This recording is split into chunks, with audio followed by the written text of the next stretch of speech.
Professor TV के मुअज़्ज़ज़ दोस्तों अस्सलाम वालेकुम। मैं हूं हसनैन अली और आप देख रहे हैं प्रोफेसर टीवी। मुअज़्ज़ज़ दोस्तों, आज का हमारा मौजू कि दज्जाल क्या है, दज्जाल कब आएगा, इसकी निशानियां क्या हैं और जब दज्जाल दुनिया पर आएगा तो कितनी तबाही मचाएगा।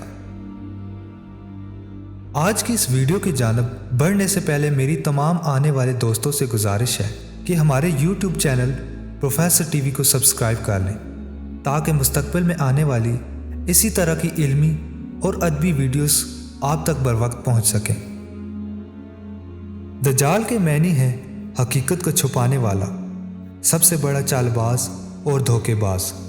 दज्जाल का मादा दजल है जिसके मैनी है गलत बयान करना, तलबीस यानी शैतानी चालों से दूसरों को धोखे में डालना, झूठ बोलना और गलत बयानी करना। गोया दज्जाल में ये तमाम मनफी औसाफ पाए जाते हैं। इस्लामी इस्तिलाह में दज्जाल से मुराद झूठा मसीह है जो क़यामत की अहम निशानियों में से एक है। वो आखिरी ज़माने में नमूदार होगा और नबूवत और खुदाई का दावा करेगा।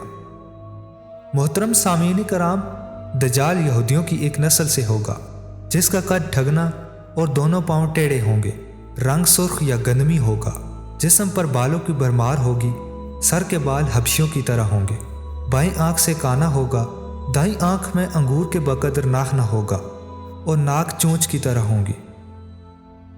दज्जाल के माथे पर काफ फे राम लिखा होगा जिसका मतलब है काफिर, और इसको हर मोमिन पढ़ लेगा चाहे वो आलिम हो या जाहिल।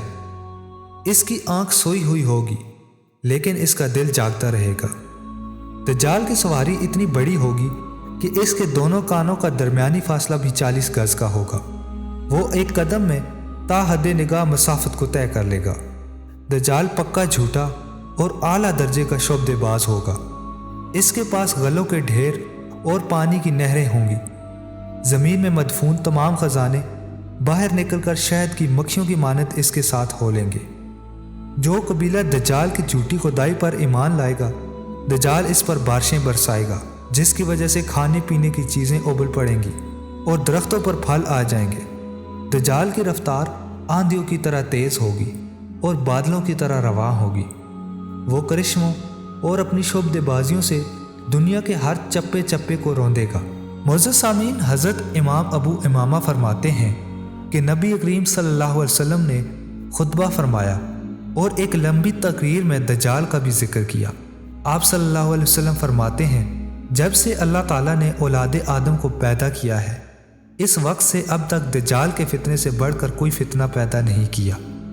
हर दौर में हर नबी ने अपनी उम्मत को दज्जाल से डराया, क्योंकि मैं आखिरी नबी हूँ और तुम भी आखिरी उम्मत हो, इसलिए दज्जाल तुम ही लोगों में से पैदा होगा।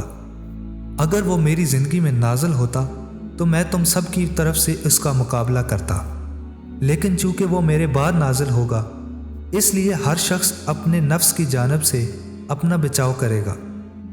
अल्लाह मेरी जानब से इसका मुहाफ़िज़ होगा। सुनो, दज्जाल शाम और इराक़ के मबैन मकाम खुला से होगा और अपने दाएं बाएं के मुल्कों में फसाद फैलाएगा। पहले वो नबूवत का दावा करेगा और फिर कहेगा मैं खुदा हूँ। दज्जाल पैदा हो चुका है और एक जजीरा में कैद करके रखा गया है। क़यामत के करीब ज़ाहिर होगा, जैसे कि सही मुस्लिम में फातिमा बिनते कैस की रवायत है, और हज़रत तमीम दारी के इस्लाम लाने का सबब भी यही हुआ था कि उन्होंने एक जजीरा में दज्जाल से बातचीत की और फिर मदीना आकर इस्लाम कबूल किया। अहदीस और रवायतों से साबित है कि दज्जाल का अरूज इराक़ और शाम के दरमियानी रास्ते से होगा। ताहम अहदीस की रोशनी में किसी ख़ास जगह को दज्जाल के ज़हूर के लिए मुख्तस नहीं किया गया, जैसे माह रमज़ान की शब कदर की रात का ख़ास यकीन नहीं किया गया। दज्जाल खुदाई का दावा करेगा और इस दावे के सबब पूरी दुनिया में फितना और फसाद बर्पा कर देगा। इसके मानने वालों में ज़्यादातर अफराद यहूदी होंगे। दज्जाल अपने मानने वाले 70,000 अफराद की एक फ़ौज तैयार करेगा और अपने नाकाम मकासद का आगाज़ करेगा।